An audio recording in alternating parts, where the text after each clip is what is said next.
So to move on then, we do actually have a new survey, and these surveys are always fascinating. They can almost give us hints about the future. Yes. So a Blizzard survey was sent out to random players asking for their feedback regarding some of the new features added in 9.1.5 and general ones about Shadowlands satisfaction.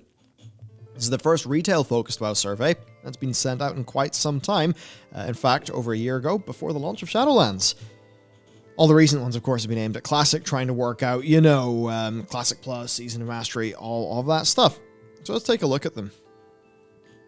How satisfied or unsatisfied are you with the following features introduced in 9.1.5? Covenant system update, e.g. swapping restrictions lifted, cosmetic unlocks, soulbind unlocks, conduit energy removed, etc. So they're trying to work out for the players, because I think the players whose emails these are going to, they're not really going to be watching YouTube or following the forums. I would imagine not. They probably want, because they want to find out what everyone else thinks. Yeah. Not that they can target that specifically, but just by virtue of, filtering it by people who play our game. Yeah. And of course, that's data they can, in terms of player profile, they can slice and dice that whatever way they want. Then, in general, how often do you do the following as relates to World of Warcraft? Look up video on demand content, e.g. YouTube. I hope you're all clicking daily. So, how often are they doing that?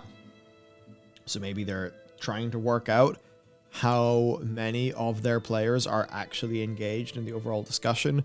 Maybe they feel like some of the negativity towards the expansion, they're trying to think, well, is that just limited to those YouTubers and those Twitch people in their communities? Or is this actually something that we see in quite a lot of the people playing our game? Who knows? It's going to be really brutal whenever they get their answer, and it's like everyone who's clicked daily hates the shit out of it.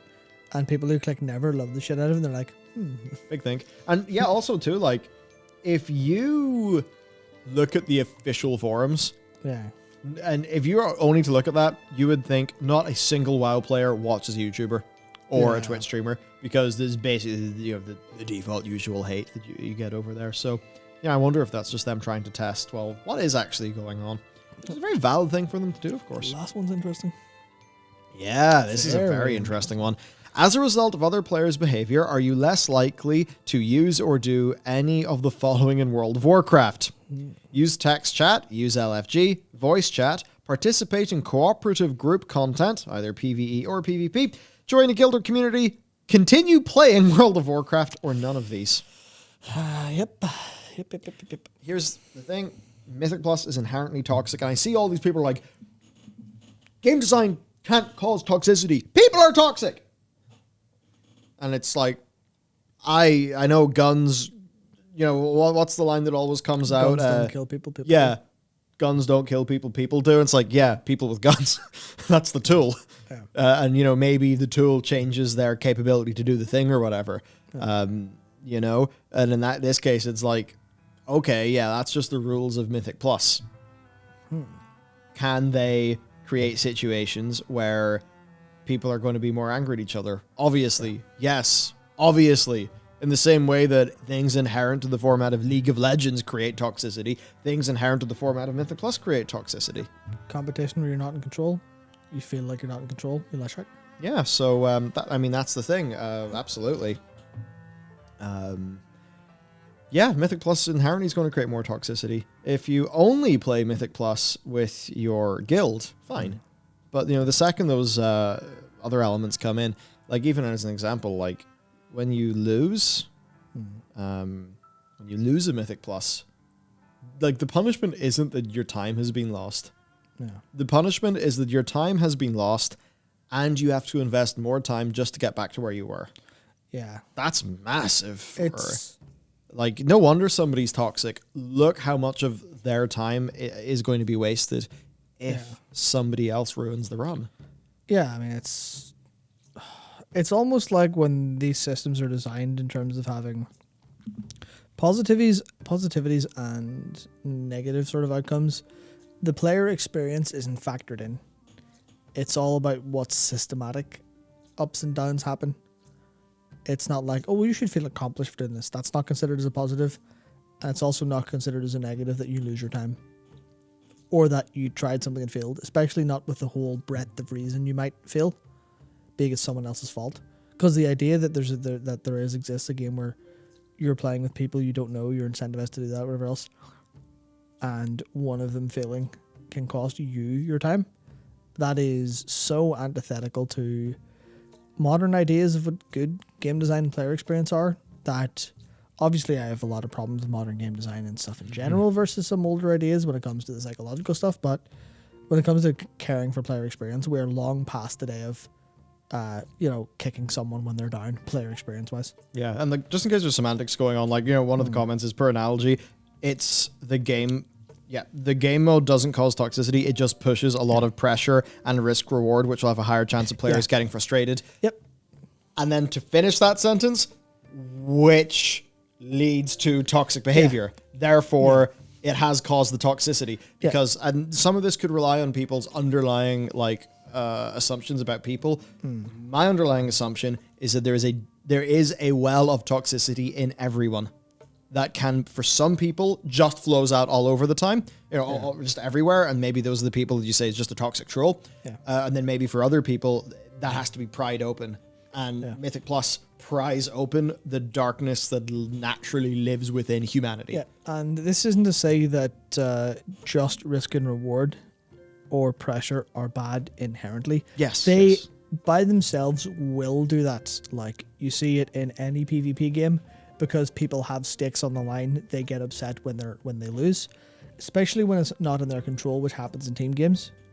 I mean, you see people raging out at fighting games when there's nothing on the line, but that's just that's a bad experience. But there is a flavor of risk and a flavor of reward, and you can carefully manage it, so you very rarely feel really bad. And here's one example that I was going to talk about a little bit later when I was talking about FF14's extremes, but the way they handle raid fights, when you wipe, there's no walk back. Your food isn't gone. If you had a tincture gone, if you had a good parse, it's gone. If if you wanted to kill that time or you're running out of time, that's all gone. So there's risk there's risk for failing. There's risk for people failing.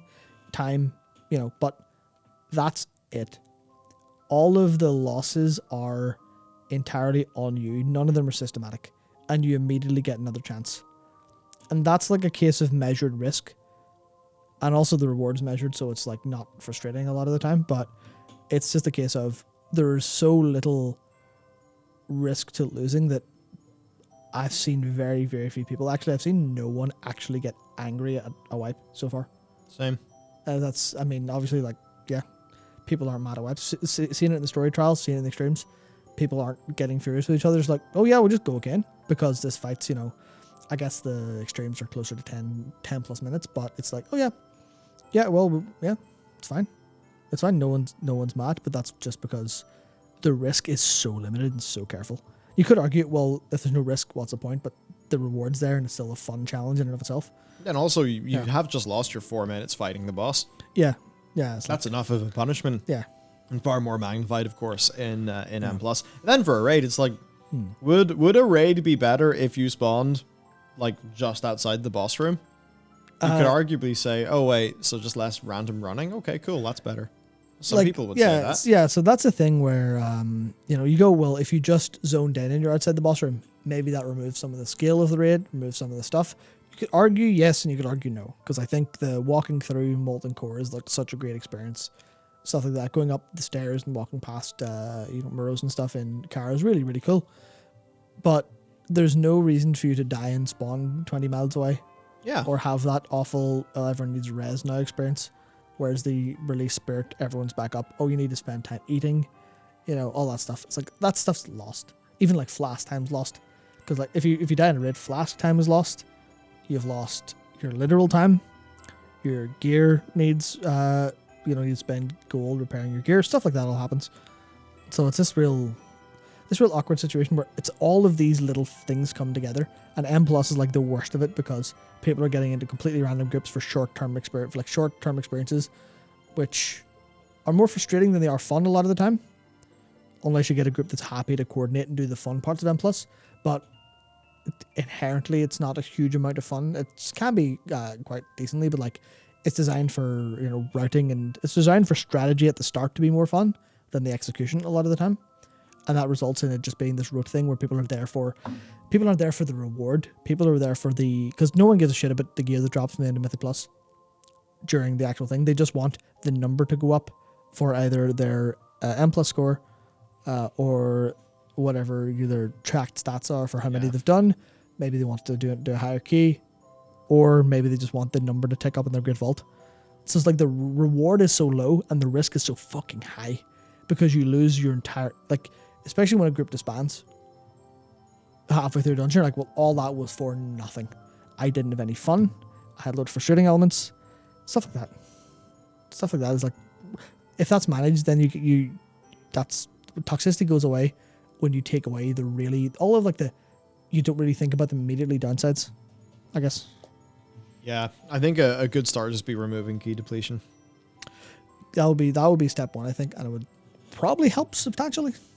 Yeah, like you already feel shitty enough. You didn't achieve your goal, and you're going to have to do it again. Yeah. Just, don't make somebody do it again and again because they've got to earn back the depletion of the, of the thing. So, right.